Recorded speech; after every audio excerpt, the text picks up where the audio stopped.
안녕하세요. 드디어 노트북이 도착했습니다. 줌으로 촬영하면 용량도 적고 좋을 것 같네.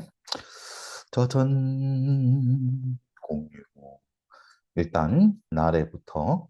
근데 이거는 나래와 가온의 공통이죠.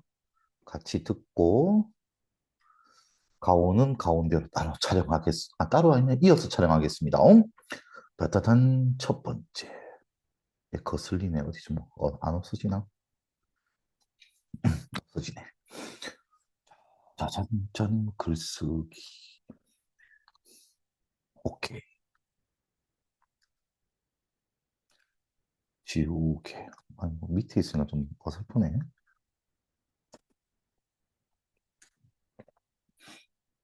음흠. 얘 어떻게 안 쓰지나? 거슬리는데? 드디어 선생님 얼굴이 나옵니다. 오른쪽 위로. 자, 김수영의 유명한 작가죠? 꼭 알아둬야 될 작가입니다. 참여시의 이제 대장이라고 보면 됩니다. 현실 참여시, 독재 정권에 저항을 했던 그런 시인으로 보면 되고, 김혜순 작가 같은 경우에는 네, 순수 문학으로 생각하면 되고, 자, 김수영의 사령, 죽을 사자의 영원할 때 영자입니다. 그죠? 이거 뭐 어떻게 없어지지 않나? 뭐 없애는 방법이 없나? 이렇게 하나? 오케이. 사람 역시 이것저것 해봐야 돼. 자, 활자는 반짝거리면서 하늘 아래에서, 활자는 반짝거리면서 하늘 아래에서 자유를 말한다고 그럽니다. 인법 맞죠? 활자, 글자가 자유를 말한다는 겁니다. 그래서 실제는 대한민국 자유민주주의 공화국이라서 자유거리는데 김수영이 살던 1970년대는 자유가 많이 억압당하고 있죠. 그런데 나의 영혼은 죽어 있는 것이 아니냐. 서리법이죠. 활자는 자유를 이야기하는데 나는 입 밖으로 자유를 못 내뱉고 있는 거죠. 그래서 나는 뭡니까? 영혼이 죽어 있는 거 아니냐라고 이렇게 표현하고 있네요. 벗이요. 활자를 벗이라고 하는 것 같죠? 이렇게 부르는 거, 돈호법. 필기감은 탭이 확실히 낫네. 음, 그대의 말을 고개 숙이고, 하강적 심상, 여전히 부정적이겠죠. 우리 이제 많이 해봤다, 그죠? 부정적입니다. 그대는 마음에 들지 않겠지. 마음에 들지 않아라. 영탄. 아이고, 마음에 들지 않아라. 모두 다 마음에 들지 않아라. 이 황혼도 부정적이죠. 왜? 자유를 이야기하지 않으니까. 조용한 거니까. 저 돌벽 아래 잡초도 도도가 반복되면서 운율을 형성하고 있는데 얘네들 전부 입 다물고 있는 애들입니다. 담장에 푸른 페인트도 색채어 나왔다 체크. 색채어를 썼니 안 썼니 또 따진다 그죠? 저 고요함도 이 고요함도 반복법 그죠? 김수영 시에서는 고요한 것은 전부 입을 다물고 있는 독재 정권에 항거하지 않고 입을 다물고 있는 부정적인 소재들입니다. 반대로 폭포 이렇게 시끄럽게 막 소리를 내는 존재들 있죠? 걔네들이 긍정적인 거지. 그대의 정의도 우리들의 섬세함도 그대는 활자겠죠? 그런데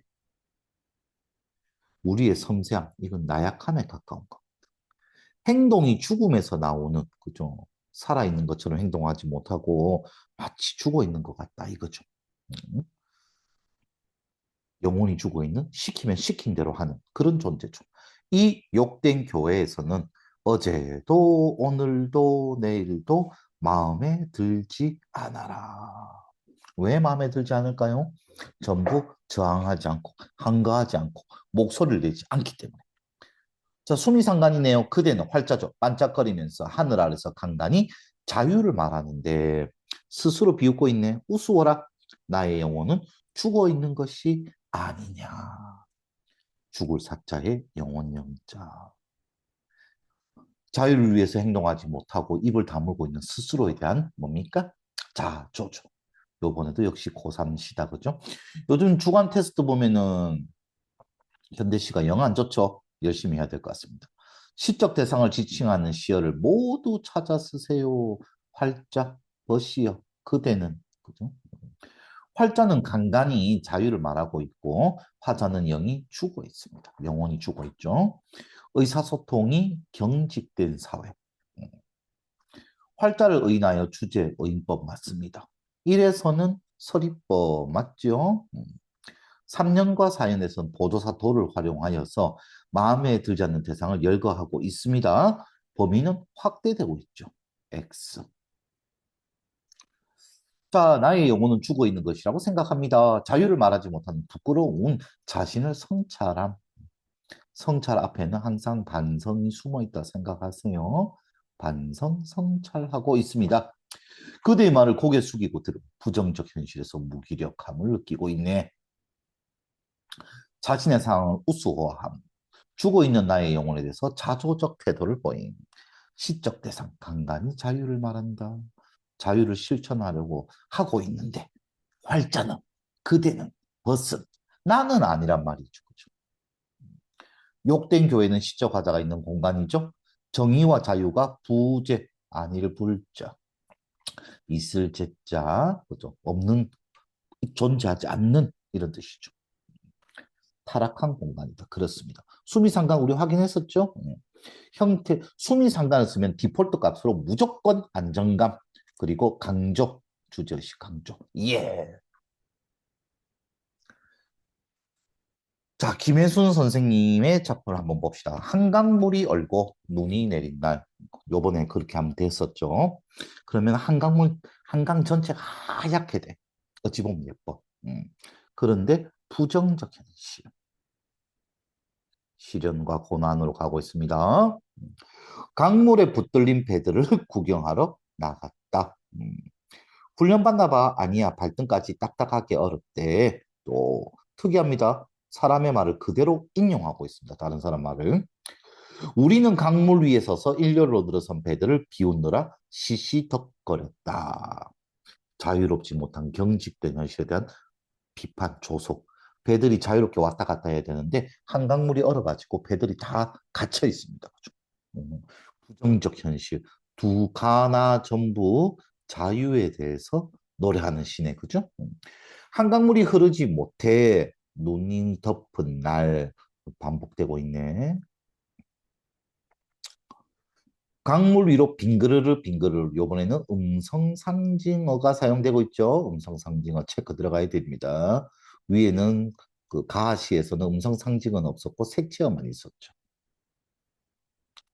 웃음을 참지 못해 나뒹굴며 우리는 보았다. 무엇을? 도치법. 목조가 뒤로 오죠. 그래서 도치. 얼어붙은 하늘 사이로 붙박힌 말들을. 무슨 말일까요? 자유죠. 그럼 결국 이 웃음은 또 자조적 비웃음이 되겠죠. 그죠? 언 강물과 언 하늘이 맞붙은 사이로 저어가지 못하는 배들이 나란히, 날아가지 못하는 말들이 나란히 통사 구조의 반복이라 그럽니다. 문장 구조가 반복이 되는데 이거를 좀 어려운 말로 통사 구조라 그럽니다. 구조, 반복. 숨죽이고 있는 것을 비웃으며 우리는 빙그르르 올겨울 몹시 춥고 얼음이 꽝꽝 얼고 여기 빙그르르는 뭡니까? 웃음이죠. 웃음. 미끄러진 의태어일 수도 있고 웃음을 뭐 하고 있는 겁니까? 의성어일 수도 있고 어쨌든 자조적 비웃는 거죠. 한강물이 얼고 눈이 내린 날 구경한 대상은 강물에 붙들린 배들입니다. 일렬로 늘어선 배들. 자, 현재 자유롭지 못한 상황. 그죠? 사를 통하여 삼을 긍정적으로 여겨 부정적이죠. 이제 자유롭지 못합니다. 음성 상징어와 도치법 그렇습니다. 시적 상황을 표현하고 있다. 형상화는 표현. 자유롭게 말할 수 없는 상황이고 오해 상황. 웃음과 나뒹굼을 통해 말이 아닌 다른 방법으로 의사를 표현하려고 합니다. 에이, 그죠. 화자는 저어가지 못하는 배들과 날아가지 못하고 숨죽이고 있는 말들을 비웃고 있죠. 그냥 웃는 게 아니고 비웃고 있는 거. 스스로 자기들도 말 못하니까 자기를 비웃는 겁니다. 자조. 자, 표현기법은 대꾸법, 동사구조의 반복, 대꾸법. 의사표현이 제한되고 있는 사회 현실을 강조하고 있고, 상황을 조소하고 있다 또는 자조하고 있다. 둘 다 됩니다. 비웃음의 한자어죠. 자, 미음을 통해 알 수 있는 현재 상황은 부정적 상황이고 억압된 상황입니다. 그래서 가와 나의 배경은 똑같죠. 자유를 말 못하고 있고. 현재 배를 구경하고 있는데 같은 상황이죠. 자유가 억압된. 자유와 정의를 말하지 못하고 자신의 영혼이 죽어 있는 것으로 인식한다. 부정적 현상에 저항하지 못하고 침묵하는 자신의 태도를 비판, 비웃고 자조, 조소하고 있죠. 자, 현실에 적극적으로 대응하지 못하는 자신의 모습에 대한 비판과 반성, 성찰. 활자, 자유. 활자는 자유를 일깨우는 존재죠. 한강물이 얼어붙어 움직이지 못하는 배를 보며 비웃고 있다. 자유롭게 말을 할 수 없는 현실을 비판하고 있다. 자유로운 의사소통이 제한되어 있죠. 음. 가에 대한 이해로 가장 적절한 것은 오,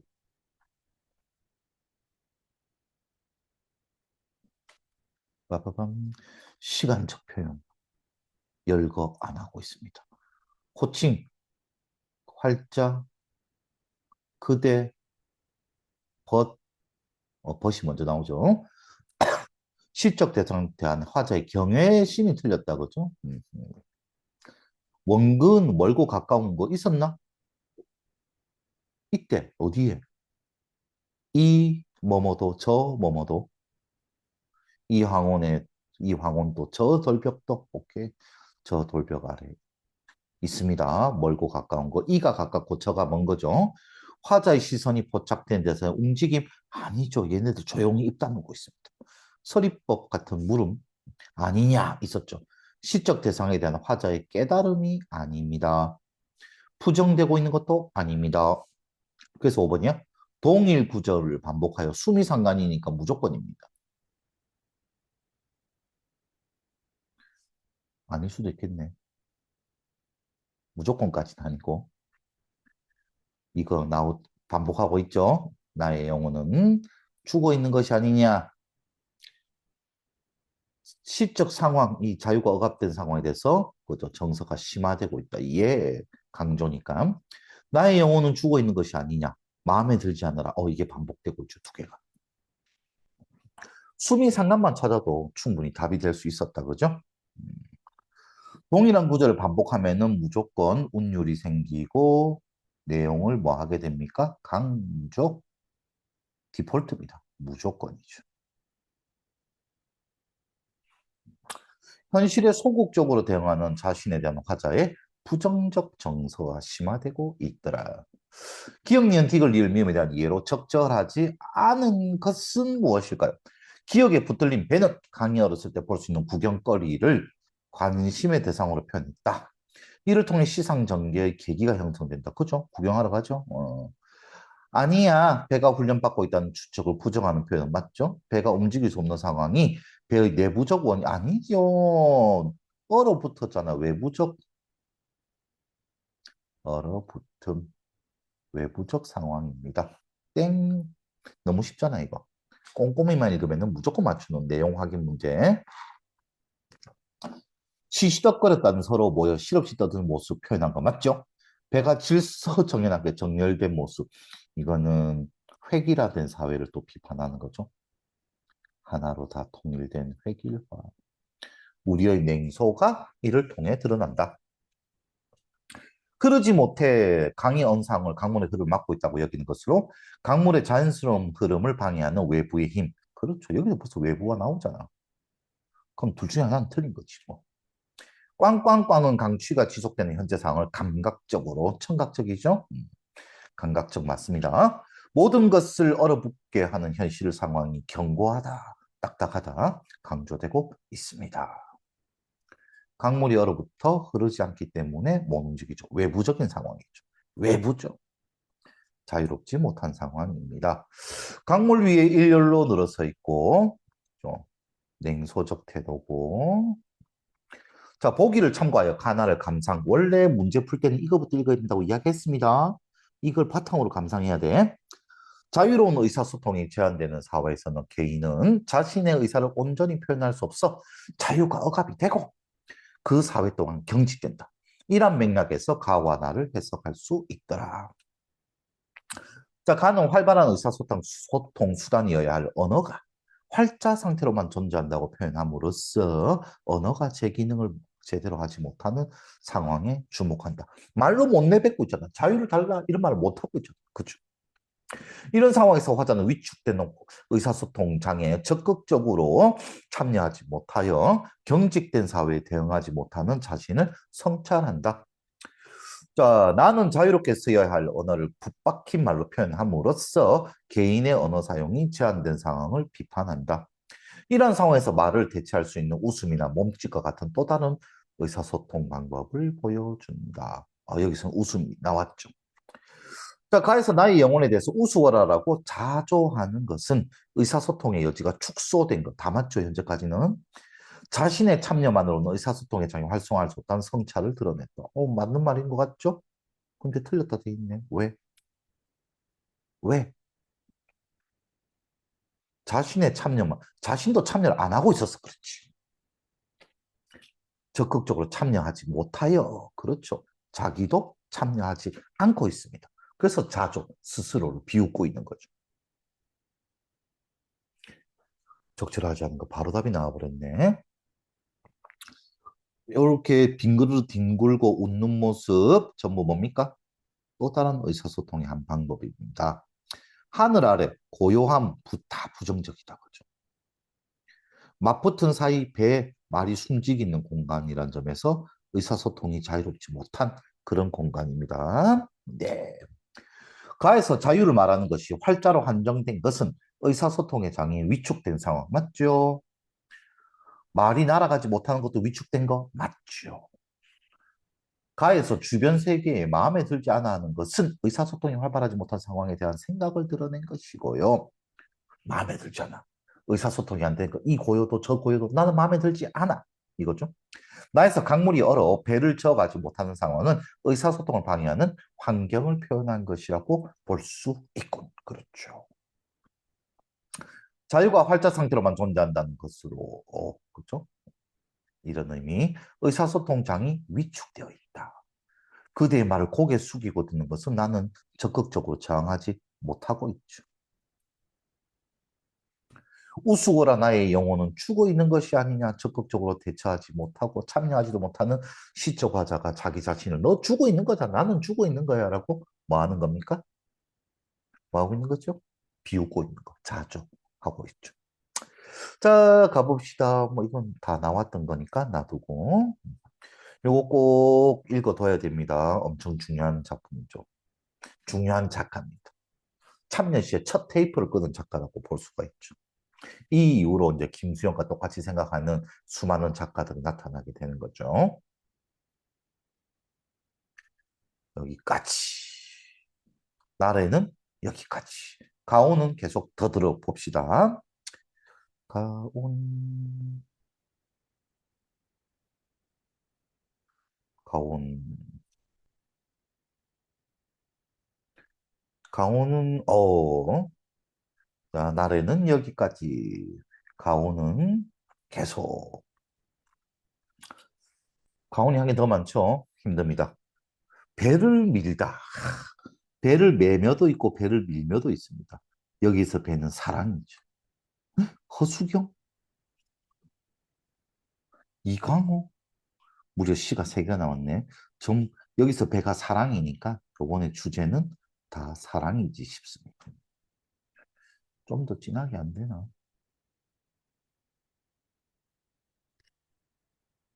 이제 내가 좋아하는 진하게. 지우개 왜 이래 커? 자, 배를 민다. 사랑을 떠나보내고 있습니다. 사랑하는 사람을 밀어버리고 있는. 유추를 해봅시다. 이별의 대상을 떠나보내는 거죠.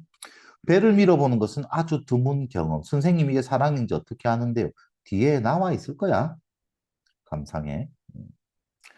희번덕이는 잔잔한 가을 바다 물 위에 반짝반짝거린다를 희번덕거린다고 표현했네.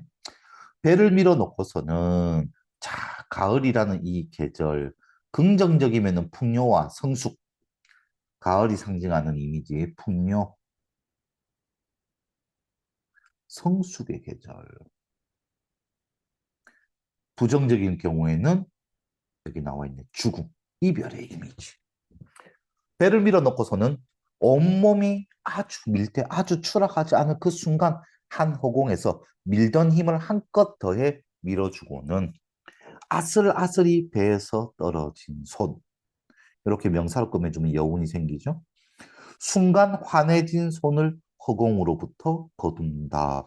자, 행동이 쭉 과정의 설명 방법으로 나오는데 좀 특이합니다. 왜요? 잘못 미쳤거든. 환해진, 이별을 긍정적으로 표현하고 있습니다. 여기는 허전함, 공허함 이렇게 이야기하고 있는데 환해졌다며 긍정적이잖아요. 허공은 허전함일 수도 있는데 환해졌다고 했는데 그죠? 사랑은 참 부드럽게도 떠나지 사랑이 떠나간다 이렇게 부드럽게 표현해 보이지도 않는 길을 이별의 길을 부드럽게도 반복되고 있죠. 부드럽게도 부드럽게도 배를 한껏 세게 밀어내듯이 슬픔도 그렇게 밀어내는 것이지 이별했는데 안 슬플 리가 없죠. 슬픔도 밀어내보고 싶다. 배가 나가고 남은 빈 물 위에 흉터 배가 이렇게 뿡 떠나가면은 돛담배라 칩시다. 내게서 이제 멀어지면 요렇게 물길이 생기잖아. 요걸 흉터라고 표현합니다. 그런데 잠시 후면 없어지죠. 잠시 머물다 가라앉고. 그런데 따라당 시상전환이라 그러죠.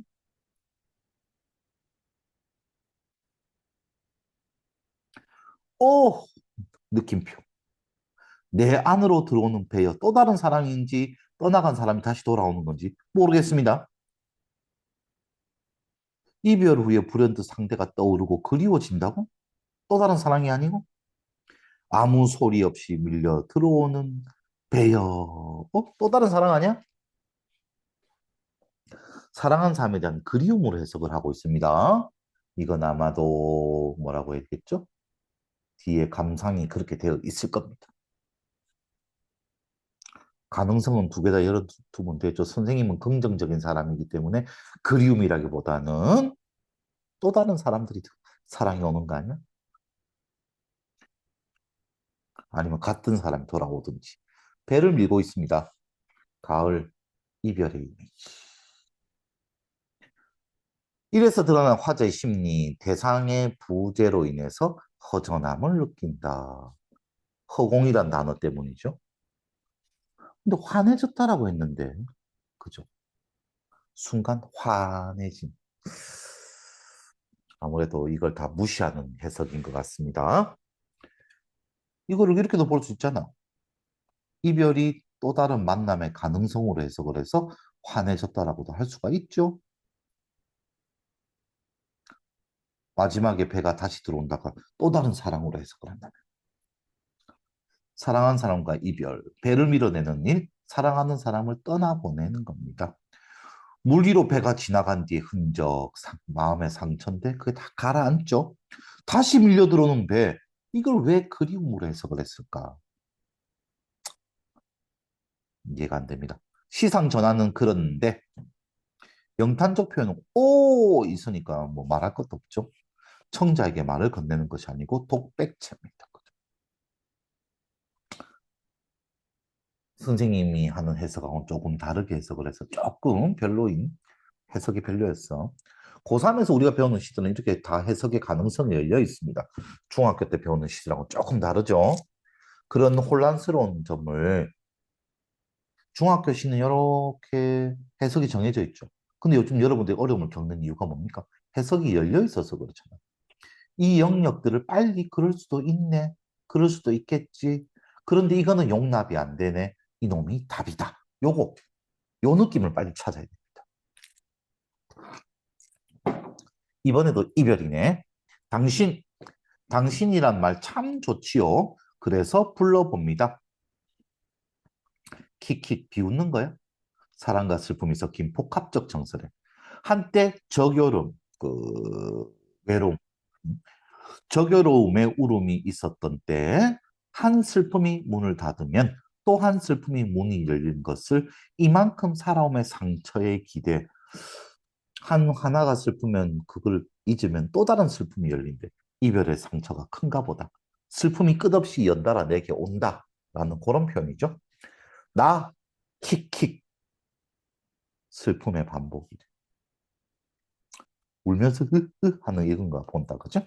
당신을 부릅니다. 단풍의 손바닥, 은행나무의 두 갈래 따라라 역시 계절적 배경이 가을 되겠습니다. 두 갈래 그리고 합침, 저 개망초의 시름, 밟힌 풀의 흙으로 돌아감 당신.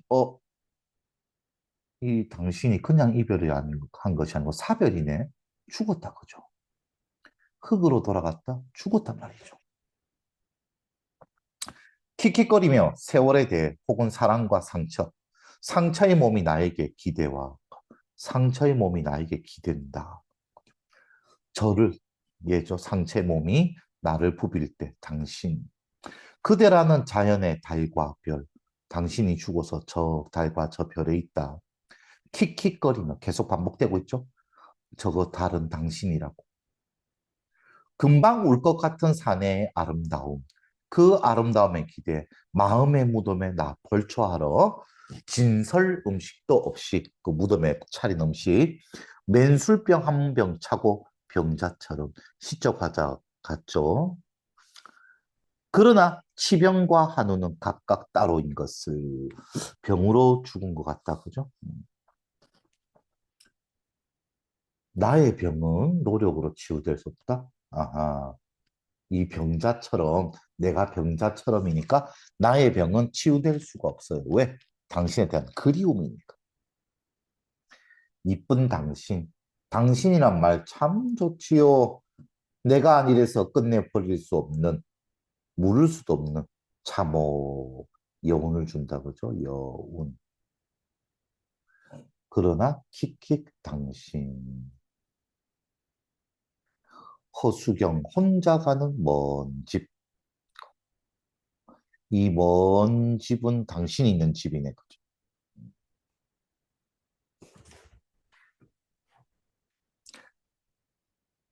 별 내용 없다. 그죠? 술주정하는.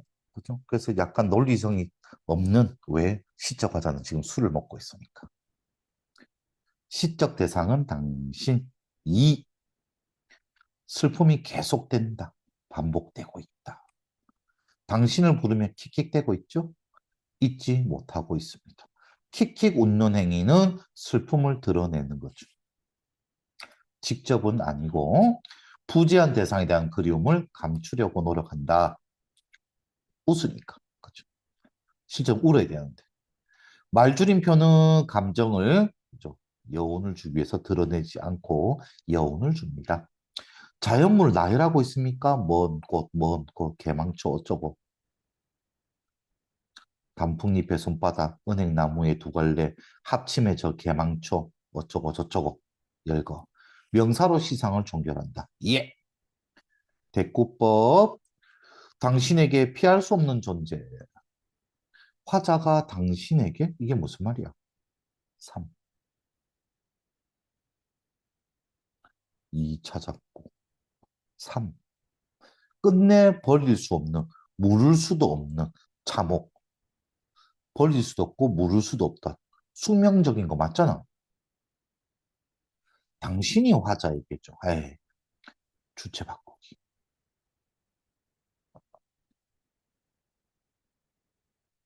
숙명적인 존재는 맞습니다. 하지만 당신이 나에게 피할 수 없는 존재.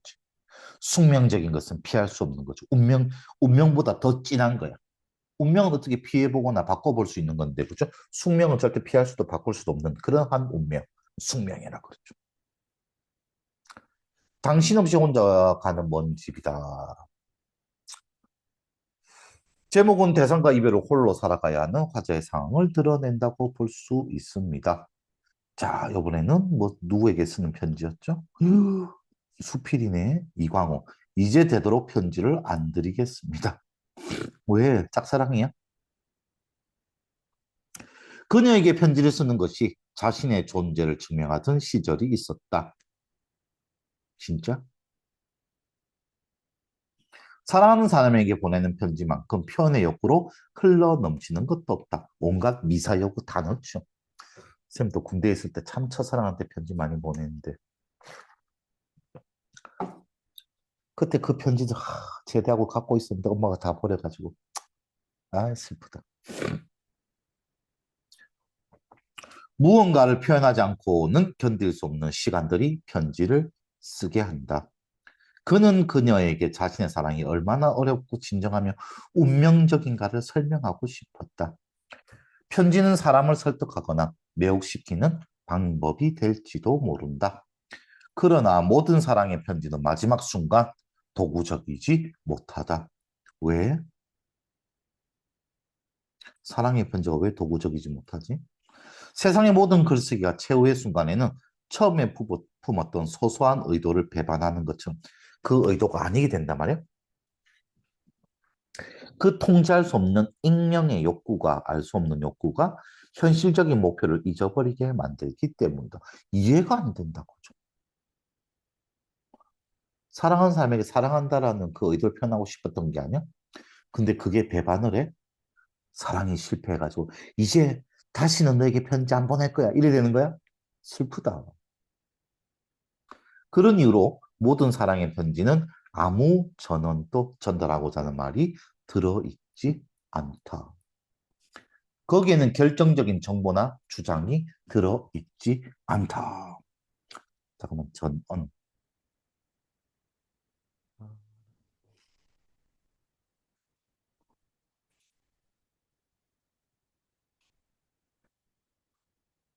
말을 전함 또는 그 말.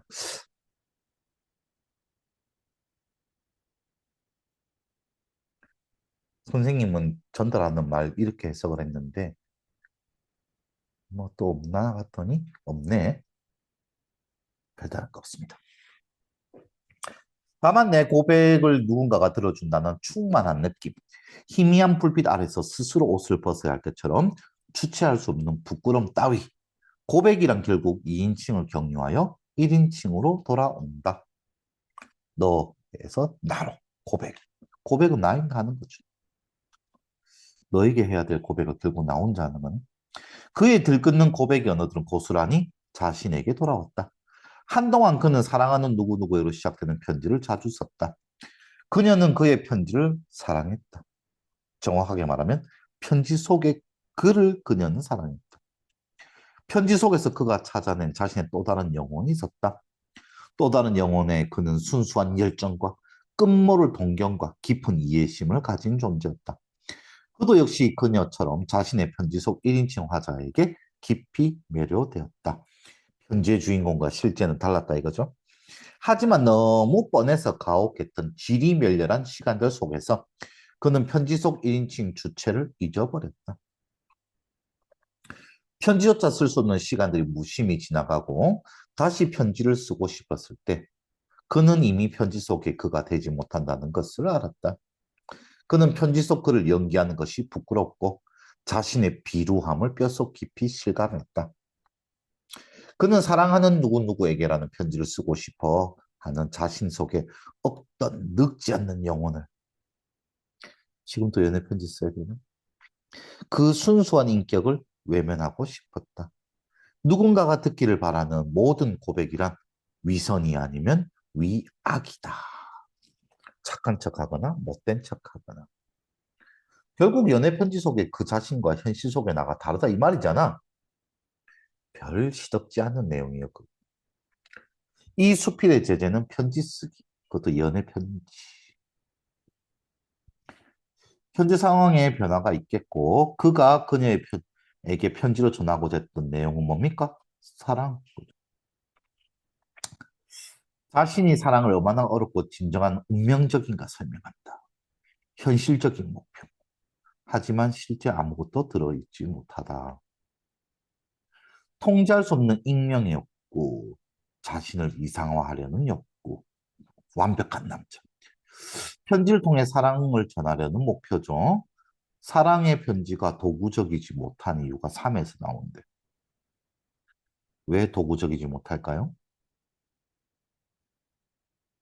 4인데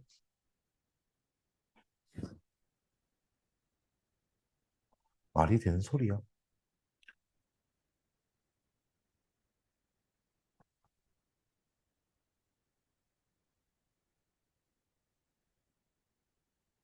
아, 5네. 잘못 봤습니다. 어쩐지. 익명의 욕구가 목표를 잊어버리기 만들기 때문이다. 그 완벽하려고 했던 것이 사랑의 전달을 잊어버리게 만든대. 이해가 안 되네. 편지가 상대의 마음을 전하는 기능을 수행하지 못하고 있죠, 지금. 자기 고백에 불과하게 되어버리더라. 이해가 안 갑니다. 음, 연애 편지 써본 지 너무 오래돼가지고 제대하고는 써본 적이 없네. 순수한 열정과 끝모를 동경과 깊은 이해심을 가진 존재인 이상화된 자신의 모습은 칠에 드러난 그의 심리를 쓰면 편지 속 자신과 실제 자신의 간극을 인식하고 부끄러움을 느꼈다. 무려 작품이 3개나 나와 힘들다. 화자가 가을바다에서 배를 밀고 있습니다. 배를 민 것은 이별을 의미한댔죠. 이별로 인한 슬픔을 극복하려는 의지도 보이고 상처가 아물고 그랬는데 갑자기 배가 들어온다. 그립다라고 표현하고 있죠. 이별로 인한 그리움. 허수경 킥킥밖에 기억이 안 납니다. 진짜. 화자가 당신을 잊고 상실의 고통을 안고 살아감. 화자가 부자는 당신에 대한 그리움과 그로 인한 슬픔. 화자가 당신에 대한 사랑을 떠올림.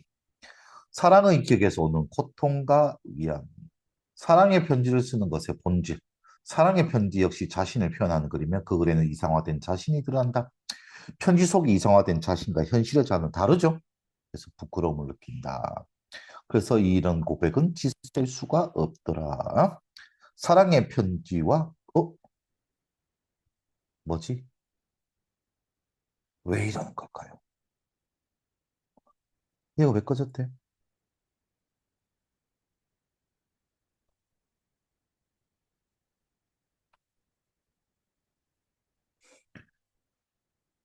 왜 이러는 걸까요?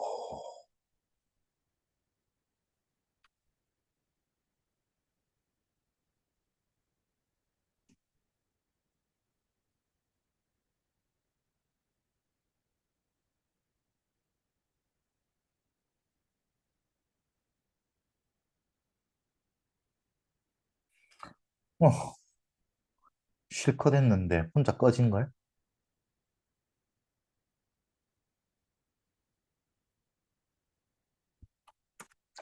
168?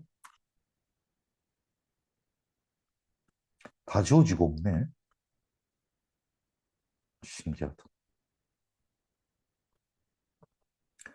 어쨌든 그렇습니다. 벌써 8시 46분. 그래도 선생님 기차 타러 가야 되는데. 자, 1번에 4번.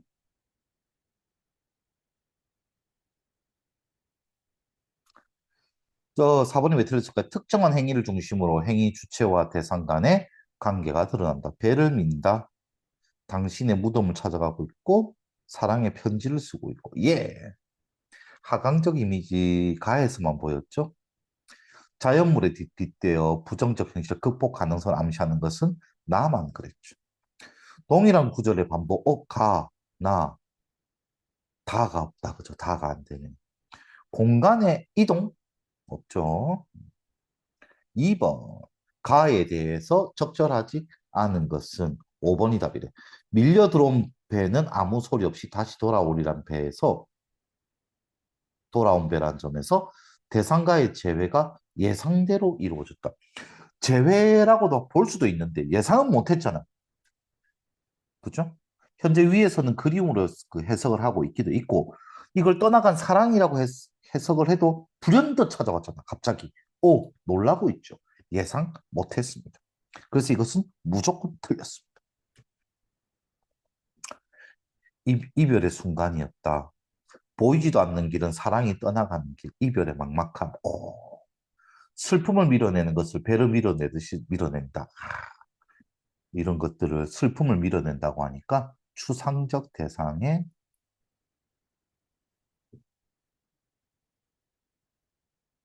구체화죠.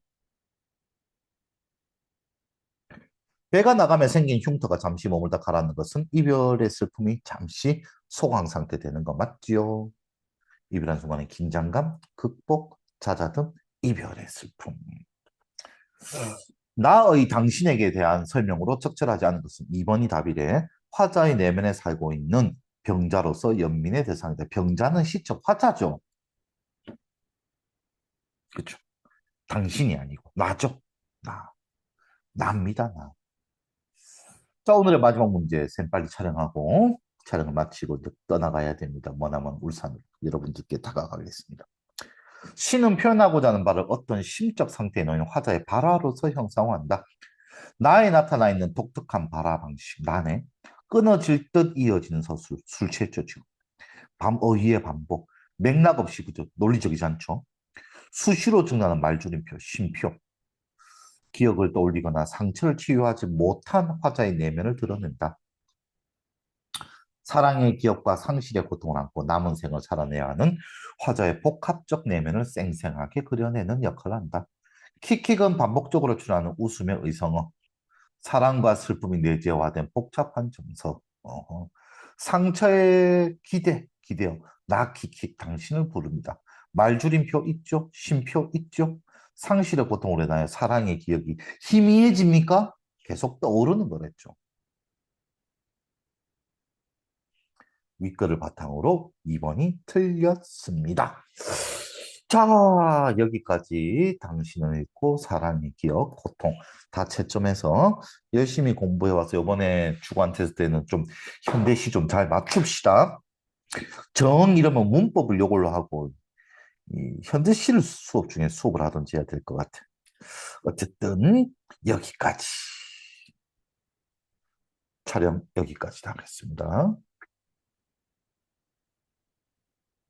녹화